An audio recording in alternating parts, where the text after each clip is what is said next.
Բարև ձեզ հետ Էման է, հրավիրում եմ լսել իմ ալիքի կյանքից վերցվածի նոր հեղինակային պատմությունը։ 73-ամյա մի ծերունի ապաստան տվեց մի երիտասարդ կնոջ, ում գտել էին ճահճուտի մոտ, իսկ հաջորդ օրը ողջ գյուղը քարացավ նրա ճիչերից։ Երբ հարևանուհին վազելով մտավ տուն, տեսածից շունչը կտրվեց։ Գրեք մեկնաբանություններում, թե որտեղից եք մեզ դիտում, հաճելի դիտում։ Գոհարը արթնացել էր աքլորականչից էլ շուտ, ինչպես միշտ։ Նրա տանը դեռ տիրում էր խավարը, ասես գիշերն ինքը չէր ուզում իր տիրույթները զիջել նոր օրվան։ Բայց գյուղական կինը սովոր էր վեր կենալ լույսի առաջին շողելե հետ, նույնիսկ եթե դրանք հազիվ էին նշմարվում խիտ մարախուղի միջից։ Քունը թույլերի համար է, սիրում էր կատակել նա, գլխին կապելով նախշուն գլխաշորը։ Բայց այսօր նրա սովորական աշխուժությունը մթաքնել էր ինչ-որ անբացատրելի տագնապով, կարծես առավոտյան լռության մեջ թաքնված էր մի անտեսանելի դիտորդ։ Գոհարը նայեց պատուհանից։ Լորվաձորի գյուղը դեռ քնած էր, փաթաթված մառախուղի արծաթե սավանով։ Նրա ձեռքերն մեխանիկորեն մեկնվեցին դեպի հին զամբյուղը, սնկի գնալու մշտական ուղեկիցը։ Այս սեզոնին տեղի անտառները առատաձեռն էին նրանց հանդեպ, ովքեր գիտեին գաղտնի արահետները։ Գոհարը հպարտանում էր սնկերի ամենաթաքուն տեղերը գտնելու իր շնորհքով, ասես բնությունն ինքն էր կիսվում իր գաղտնիքներով։ Երբ Գոհարը դուրս եկավ շեմից, նրան դիմավորեց առավոտյան սառը օդը։ Դուր չի գալիս ինձ սա, փնթփնթաց նա ամուր քաշելով բրդյաշալը, բայց եթե ես չգնամ, սնկերն իրենց չեն հավաքվի։ Քայլ առ քայլ նա մոտենում էր գյուղի ծայրին։ Տներն այստեղ ծերունիների պես էին, ժամանակից ու քամիներից կուզեկուզ եղած։ Այդպիսի մի տան պատշգամբին նստած էր Պետրոսը, գքված մի կերպարանք, որը ձուլվել էր առավոտյան մթնշաղին։ Նա ասես այս գյուղի անփոփոխ օգին լիներ։ Գոհար, էս ուր ես սուսուփուս գնում, երևի կավալերն է սպասում, որ այդպես քսվել ես։ Նրա ձայնը խրպոտ էր, ինչպես հին կողպեքը, որը երկար ժամանակ չէին բացել։ Գոհարը վեր թռավ, չնայած գիտեր, որ Պետրոսը հաճախ է այնտեղ նստում, սակայն հենց հիմա նրան լսել չէր սպասում։ Սնկի եմ գնում, Պետրոս, էս տարիքում ինչ սեր։ Մենք իմ Սաքոյի հետ կես դար հոգի հոգու տված ապրեցինք, նրանից հետո էլ ում եմ նայում, արդեն վաղուց տատիկ եմ, պատասխանեց նա։ Բայց դու, Պետրոս, ինչու Մարինեից հետո այդպես էլ չամուսնացար, հետաքրքրվեց Գոհարը։ Նրա ձենի մեջ թեթև կշտամբանք կար, բայց եւ անկեղծ կարեկցանք։ Դեռ 40-դ չկար, որ մենակ մնացիր։ Հիշում եմ մեր գյուղի ջահել հարսներն ու աղջիկները ոնց էին հետևիցդ վազում։ Գոհարը չնկատեց, թե ինչպես թղթրության մի շող սահեց տղամարդու դեմքով։ Նա հայացքը թեքեց, թաքցնելով ինչ-որ շատ անձնական բան։ Գոհար, դու սնկի չէիր շտապում, ասաց նա ձեռքով անտառի կողմը ցույց տալով։ Գնա, քանի հարևան գյուղերից չեն հասել։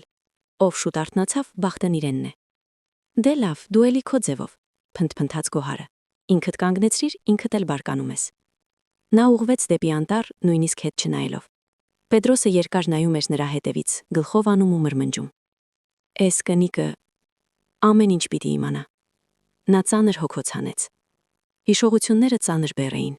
Իր կյանքի պատմությունը նա ոչ մեկի հետ չէր կիսում։ Ժամանակին նա երջանիկ էր Մարինեի հետ, երազում էին երախաների մասին։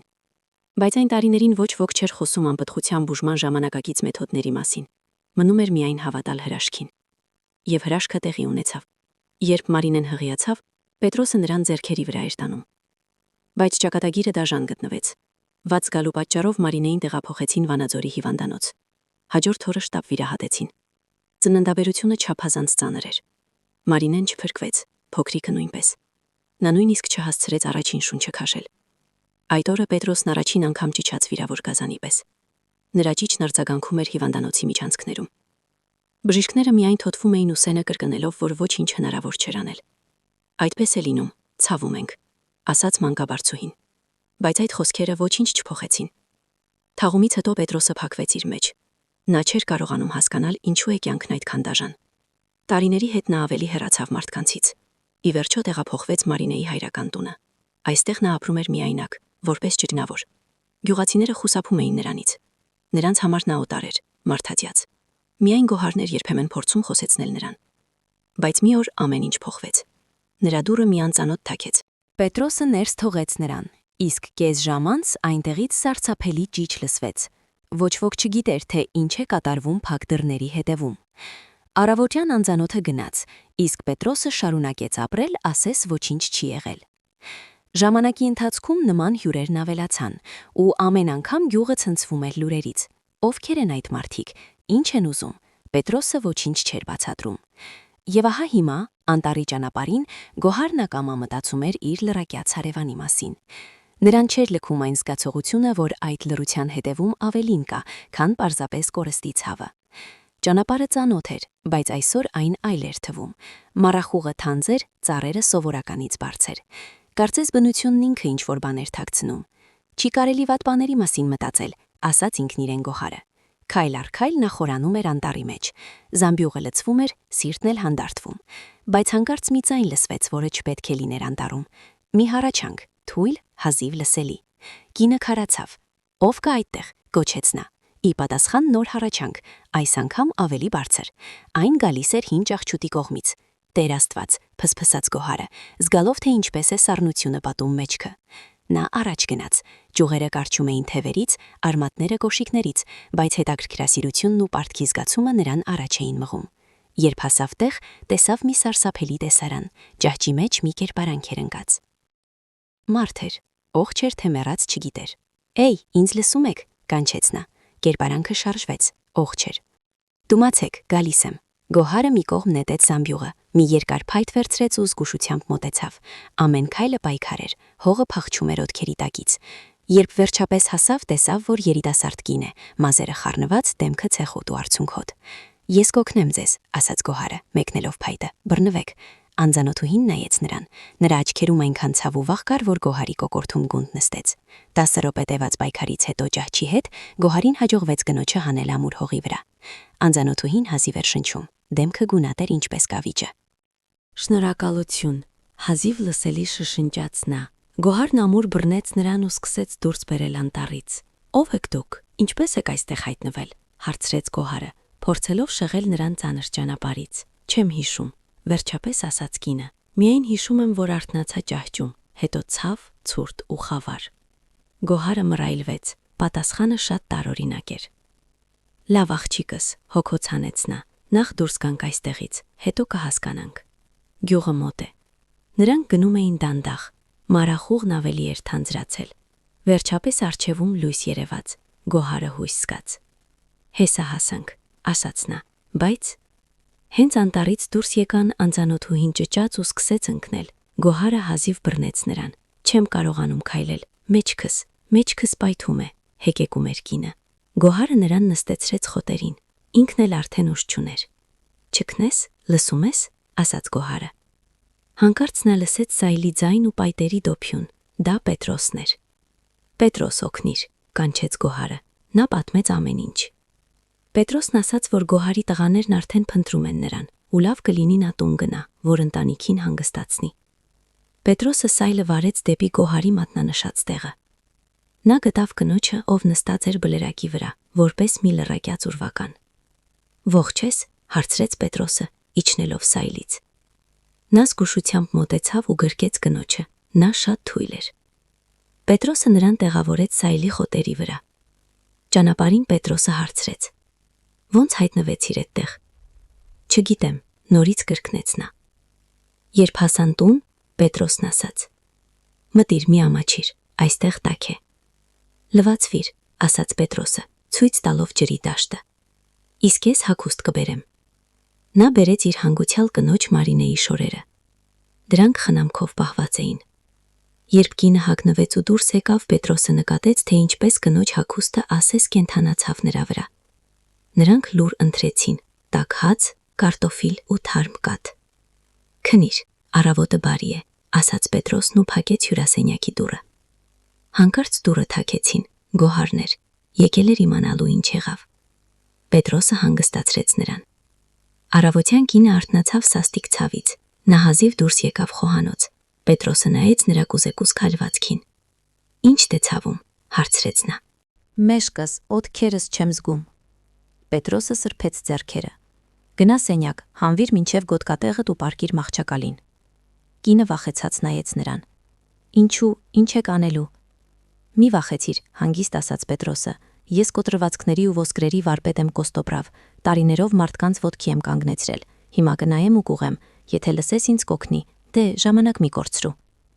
Նա դուրս եկավ խոհանոց, որպեսի չշփոթեցնի նրան, եւ բացեց կոմոդի դարակը, հանելով այնտեղից մի փայտե մուրճիկ եւ մի քանի կարճ փայտե սեպեր։ Վերցնելով դրանք նա մոտեցավ սենյակի դրանը եւ մեղմ թաքեց։ Պատրաստ ես։ Այո, հնչեց նրա անվստահ պատասխանը։ Պետրոսը ներս մտավ։ Կինը պառկած էր մահճակալին, ուսերը ծածկած։ Թուլացիր, ասաց նա մոտենալով։ Մի քիչ կցավի, բայց հատո կթեթևանաս, խոստանում եմ։ Կինը գլխով արեց, փակելով աչքերը։ Պետրոսը նրա գոտկատեղին ծալված սրբիչ դրեց, որպեսի հարվածները մեղմ լինեն։ Հետո զգուշությամբ սեպը դրեց ողնաշարի մուտ եւ մուրճով թեթև հարվածեց։ Կինը վեր թռավ անակնկալ ցավից ու ճչաց։ Պետրոսը շարունակում էր աշխատանքը, երբ դուռը հանկարծակի բացվեց եւ շեմին հայտնվեց Գոհարը։ Նրա աչքերը չրված էին, դեմքը զայրույթից ու կասկածանքից կարմրած։ Պետրոս, էս ինչ ես անում, բարձր գոչեց նա նայելով մուրճիկին ու անծանոթուհու բաց մեջքին։ Կինը փորձեց ծածկվել վերմակով, բայց Պետրոսը հանգիստ ձեռքը բարձրացրեց։ Գոհար, դու լրիվ խելքդ թռցրել ես, մռայլ ասաց նա, դուրը փակիր ու մի խանգարիր։ Ինչ է նշանակում մի խանգարիր, Գոհարի ձայնի մեջ մարտահրավեր կար։ Ես վազելով եկել եմ, մտածում եմ, ես խեղճ կնոջը վնասում ես, բացատրիր, էս ինչ է։ Պետրոսը ծանր հոգոց հանեց, մուրճիկը դրեց սեղանին ու շրջվեց։ Նրա հայացքը ծանր էր, բայց հանգիստ։ Եթե չգոռաս կբացատրեմ։ Ես Կոստոպրավն Գոհար, մարդկանց մեջքն ու հոդերն եմ բուժում, պապս է արել, հայրս էլ, հիմա էլ ես, այս կնոջը ես փրկում եմ, ոչ թե վնասում։ Գոհարը լռեց, դեռ անվստահ նայելով մեկ մուրճին, մեկ կնոջը։ Իսկ ճիչերը, հարցրեց նա, գյուղը քանի անգամ է քո տնից վայնասուն լսել, բոլորը կարծում էին, թե չգիտեմ ինչ սատանայական գործերով ես զբաղված։ Պետրոսը հոնքերը գիտեց, բայց աչքերում ժպիտի նման մի բան հայտնվեց։ Ճիչեր, դե իհարկե ցավում է, երբ ողերը տեղն ես գցում, բայց ցավն անցնում է, ու մարդը նորացնի պես է քայլում։ Ինձ մոտ քաղաքից անկողնուն գանված մարդիկ են գալիս, ու սեփական ոտքով ժպտալով գնում են։ Պարզապես ոչ մեկին չէի ասում, որ գյուղը դրանց առաջ չշարվի։ Հիմա հասկացար։ Գոհարը շփոթված հայացքը թեքեց, նրա կասկածները ամոթով փոխարինվեցին։ Կներես, Պետրոս, չգիտեի, դե ով կմտածեր, երբեք ոչ մի բառ չես ասել։ Պետրոսը ձեռքը թափ տվեց ու նորից շրջվեց դեպի կինը։ Լավ, քանի որ հիմա ամեն ինչ հասկացար, թող վերջացնեմ, իսկ հետո եթե ուզում ես ինքդ փորձիր, մեկ է հավերժ կոմտկատեղից ես բողոքում։ Գոհարը ժպտաց, դեռ մի քիչ շփոթված։ Գուցեև փորձեմ, բայց դու նախ սրան օգնիր։ Գոհար, քանի այստեղ ես, լավ կլինի սեղանը գցես, հրամայեց Պետրոսը առանց աշխատանքից կտրվելու։ Նախաճաշը վառարանին է, թեյը դիր, մինչև ես վերջացնեմ։ Գոհարը հոնքերը կիտեց, բայց չվիճեց։ Քիչ անց տարմ թեյի ու տաք հացի բույրը լցվեց տունը։ Պետրոսը մեթոդաբար ու վստահ շարունակեց գործը։ Կինը մահճակալին աստիճանաբար թուլացավ, զգալով, որ այս մարդու ձեռքերում ինքն իսկապես ապահով է։ Վերջ, բավական է, ասաց նա վերջապես, հիմա վեր կաց ու փորձիլ քայլել։ Կինը դանդաղ բարձրացավ, աչքերը զարմանքով լցվեցին։ Աստված իմ, փսփսաց նա, իսկապես թեթևացել է, ո՞նց եք դա անում։ Պետրոսը ծիծաղեց գործիքները հավաքելով։ Պապս է սովորեցրել, նա լավ վարպետ էր։ Մեր ընտանիքում դա գլխավորն է, որ մարդը չվախենա։ Իսկ դու ապրես դիմացար, սկզբում շատ է ցավում, որովհետև ողերը տեղն են ընկնում, բայց հետո տես ինչ լավ է։ Կինը ժպտաց, աչքերը շնորհակալությունից փայլում էին։ Շնորհակալ եմ, չգիտեմ էլ ոնց հատուցեմ։ Ոչ մի ձև, վաղը նորից կնայեմ, պատասխանեց նա ձեռքով անելով, իսկ հիմա գնակեր, տաք կարտոֆիլ ու կատկա, ուժերը պետք է վերականգնել։ Գոհարը վերջացրել էր սեղանը գցելը, երբ Պետրոսը վերջապես դուրս եկավ սենյակից։ Նրա դեմքին հոգնածություն կար, բայց աչքերում գոհունակություն։ Նա լուր նստեց սեղանի մոտ ու թեյ լցրեց, նշան անելով, որ միանան իրեն։ Մի քանի րոպե անց սենյակի դուռը բացվեց եւ հայտնվեց անծանոթուհին։ Նա ակնհայտորեն ավելի լավ տեսք ուներ։ Գոհարը նայեց նրան ու հանկարծ ապշեց։ Կինը Մարինեի շորերով այնքան նման էր տան նախկին տիրուհին։ Հանկարծ կինը ցածր ձայնով արտասանեց. Մարինե, ճիշտ է, ես հիշեցի, իմ անունը Մարինե է։ Բոլորը նայեցին նրան։ Նա ձեռքը սեղմեց ճակատին, ասեց ինքն էլ չէր հավատում, որ հիշեց անունը։ Ոնց հիշեցիր, զգուշությամբ հարցրեց Պետրոսը, բաժակը մի կողմ դնելով։ Դուք այդ անունը տվեցիք, ու գլխումս ասես լույս վառվեց։ Դա լավ է, ուրեմն հիշողությունդ շուտով կվերադառնա, հանգիստ պատասխանեց Պետրոսը, բայց պետք է հասկանալ, ոնց հայտնվեցիր այդ ճահճում։ Գոհարը հոնքերը կիտեց։ Պետրոս, առանց տեղամասային տեսուչի չենք կարող, նա քաղաքացի է երևում, ոնց կարող էր քաղաքի կինը մեր անտառներում հայտնվել ու ոչինչ չհիշել։ Մարինեն վախեցած նայեց նրան։ Տեսուչ, բայց ինչու, Ես վատ բան չեմ արել։ Գոհարը մեղմ, բայց հաստատական բացատրեց։ Մի անհանգստացիր աղջիկս, այդպես ավելի լավ կլինի։ Թող ստուգի, գուցե քեզ փնտրում են քաղաքում, գուցե մեկը տագնապ է բարձրացրել։ Դու չես ուզում իմանալ ինչ է պատահել քեզ հետ։ Մարինեն գլխով արեց, թեև վախը դեռ կար։ Դե լավ, եզրակացրեց Գոհարը վեր կենալով։ Ես կգնամ մեր Եգորի մոտ, կպատմեմ, որ մեզ մոտ ես, հետո ինքը կորոշի։ Պետրոսը քմծիծաղ տվեց Գոհարի հետևից։ Մի վախեցիր, Եգորը վստահելի մարդ է, ավելորդ բան չի ասի։ Իսկ առայժմ թեյ խմիր ու հանգստացիր, այստեղ քեզ ոչ ոք չի նեղացնի։ Մարինեն շնորհակալությամբ գլխով արեց, զգալով, որ այս տանը իրեն հարազատի պես են ընդունում, բայց հոգու խորքում գիտեր, առջևում պատասխաններ են, որոնք կարող են տակնու վրա անել իր ողջ կյանքը։ Տեսուչ Եգորը եկավ երեկոյան կողմ, նրա ամրակազմ մարմինը լցրեց դրան արանքը, իսկ խիստ հայացքը միանգամից ֆիքսեց մանրուքները, տան համեստ միջավայրը, սեղանի բաժակները եւ Մարինեի գունատ դեմքը։ Նա կարճ ողջույն տվեց Պետրոսին ու Գոհարին եւ նստեց առաջարկված աթոռին։ Դե պատմեք, ինչ է եղել։ Պետրոսը զուսպ բացատրեց։ Գոհարն է անտառում գտել, ճահճի մեջ էր, ոչինչ չի հիշում, միայն անունը՝ Մարինե։ Եգորը գլխով արեց ու դարձավ կնոջը։ Նրա հայացքը մեղմացավ, բայց ձայնը մնաց պաշտոնական։ Մարինե, պատմեք ինչ հիշում եք, ամեն մանրուք կարևոր է։ Մարինեն հայացքը թեքեց։ Մատները նյարդային քաշքշում էին շորի փեշը։ Գրեթե ոչինչ, հազիվ լսելի ասաց նա։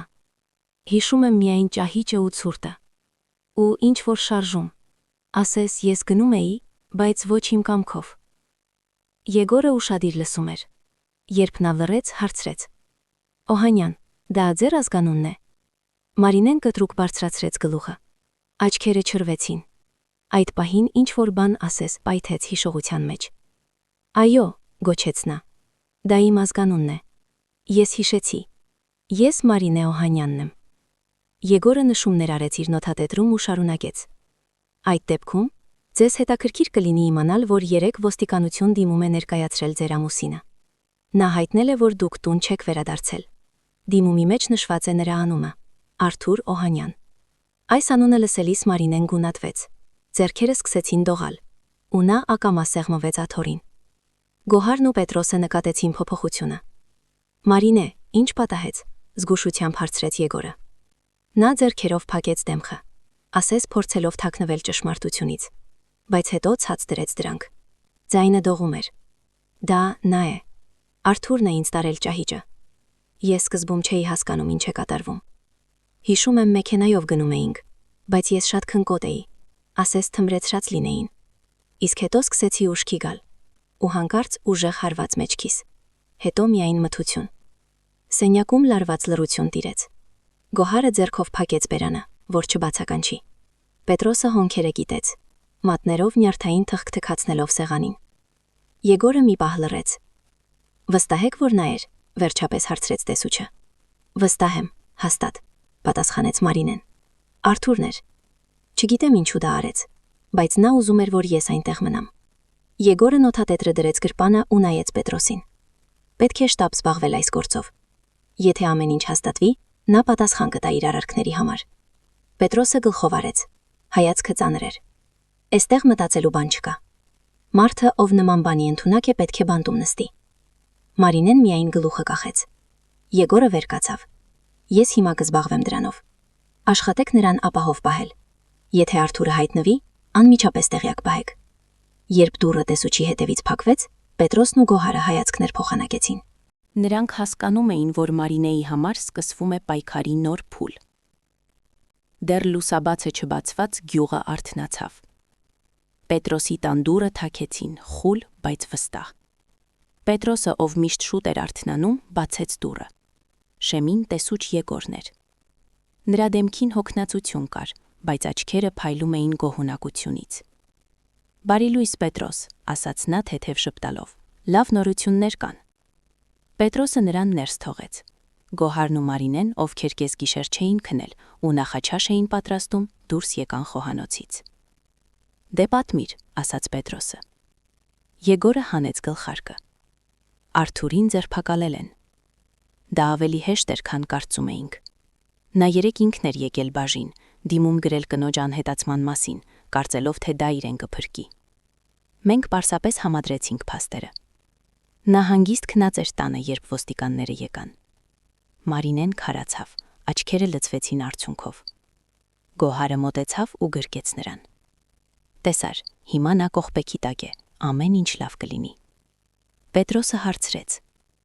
Հիմա ինչ կլինի նրա հետ։ Նա մեկուսարանում է, պատասխանեց Եգորը։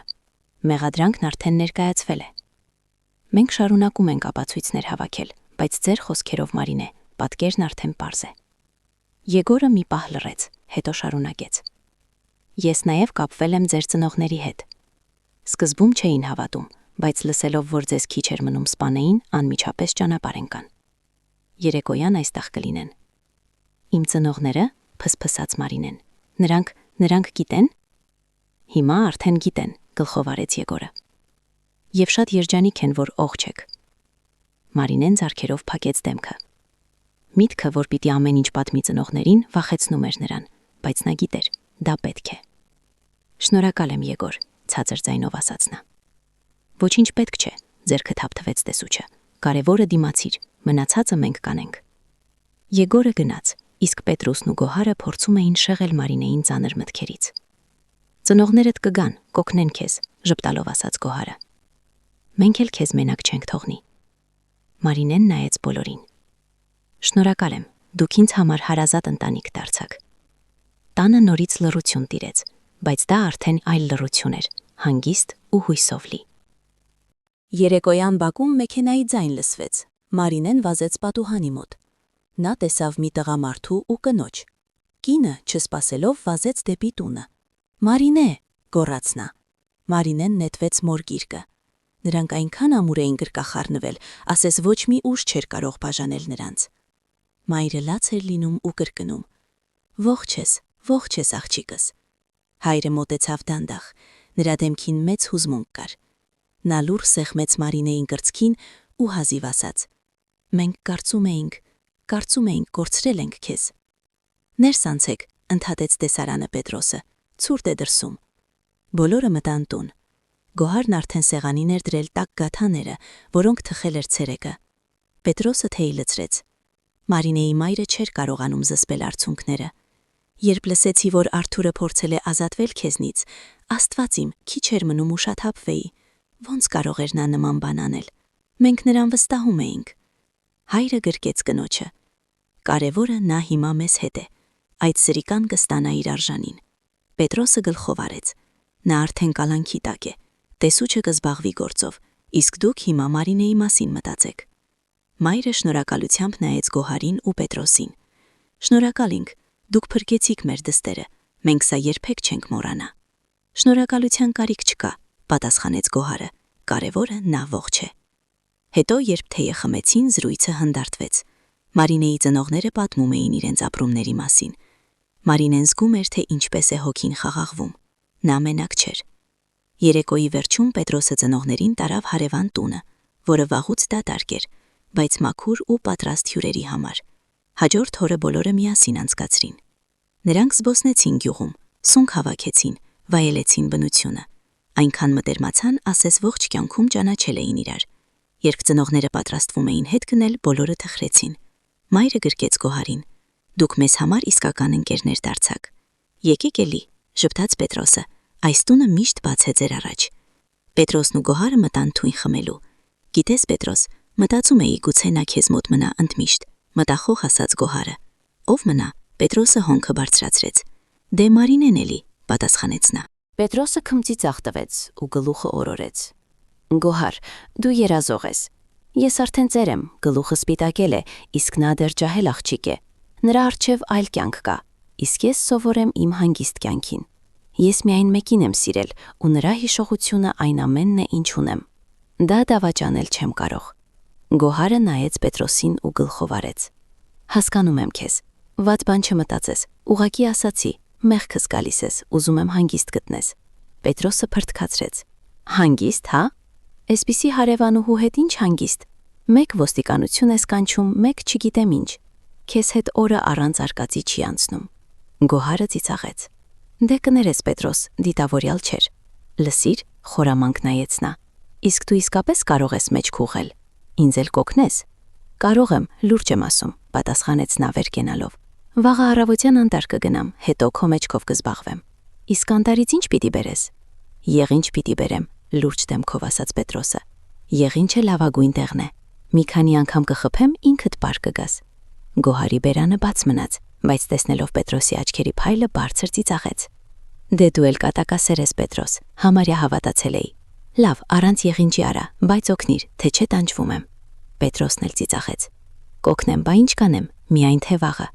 Գոհարը նայեց նրան այլ կերպ, վստահությամբ։ Նա գիտեր, որ այս մարդը, չնայած իր խստությանը, շատ բարի է։ Այդ դեպքերից հետո գյուղի կյանքը վերադարձավ իր հունին, բայց Գոհարի ու Պետրոսի միջև ամեն ինչ փոխվեց։ Գոհարը սովորություն դարձրեց Պետրոսին հաճախ հրավիրել ընթրիքի։ Նրա մեծ սեղանի շուրջ միշտ տեղ կար հարևանի համար։ Դե ինչ Պետրոս, էլի մենակ ես սուփ ուտելու, կատակում էր նա բակից։ Արի մեզ մոտ, լավ բորշ չեմ եփել, տղերքիս հետ էլ կզրուցես։ Պետրոսը սկզբում մերժում էր, բայց հետո սկսեց հաճախ համաձայնել։ Նա նկատեց, որ այդ մեծ ընտանեկան մթնոլորտը իրեն կենթանացնում է։ Գոհարի հարցները պատմում էին գյուղի լուրերը, տղաները ծիծաղում էին։ Իսկ դու Պետրոս քերի, երևի ջահել ժամանակ շատ չարաճճի ես եղել, հարցրեց տղաներից մեկը։ Պետրոսը ժպտաց։ Եղել են դեպքեր, բայց հիմա արդեն հանգիստ եմ։ Տարիների հետ հասկանում ես, որ աղմուկը անցողիկ է, իսկ լռությունը միշտ քո հետ է։ Դե լռությունը քեզ էլ չի սպառնում, ընդհատեց Գոհարը, մենք թույլ չենք տա, որ պարապ նստես։ Պետրոսը գլուխ նորորեց, բայց հոգու խորքում հաճելի էր այդ ընտանիքի մի մասնիկը լինել։ Գոհարն իր հերթին նրա ներկայության մեջ ոչ միայն աջակցություն էր գտնում, այլև իսկական հետաքրքրություն։ Կյանքը դարձավ ավելի վառ։ Համատեղ թեյախմբություններ, զրույցներ պատշգամբում։ Գիտես Գոհար, դու իմ կյանքը տակնու վրա արեցիր, մի անգամ խոստովանեց Պետրոսը մայրամուտին նայելիս։ Կարծում էի ծերությունը միայն մենակություն է, բայց պարզվեց քո նման հարևանուհու հետ ձանձրանալու ժամանակ չկա։ Գոհարը ծիծաղեց։ Դա հաստատ Պետրոս, այնպես որ սովորիր, մենք քեզ առանց հսկողության չենք թողնի։ Եվ այդպես նրանք ապրում էին կողք կողքի, օգնելով իրար։ Գոհարը էլ մենակ չէր զգում, իսկ Պետրոսը հասկացավ, որ կյանքը չի ավարտվում կորստով, քանի դեռ կողքիդ կան մարդիկ, ովքեր ամեն օր լուսավորում են։ Շնորհակալություն մեր հերոսների հետ ժամանակ անցկացնելու համար։ Իսկ դուք ինչ եք կարծում, կարող է պատահական հանդիպումը փոխել մարդու կյանքը։ Գրեք ձեր կարծիքը մեկնաբանություններում։ Եթե այս պատմությունը դիպավ ձեր սրտին, սեղմեք լայք եւ բաժանորդագրվեք մեր ալիքին, այլ հուզիչ պատմություններ լսելու համար։ Կիսվեք այս տեսանյութով ընկերների հետ, գուցե այն մեկին օգեշնչի կարևոր քայլի։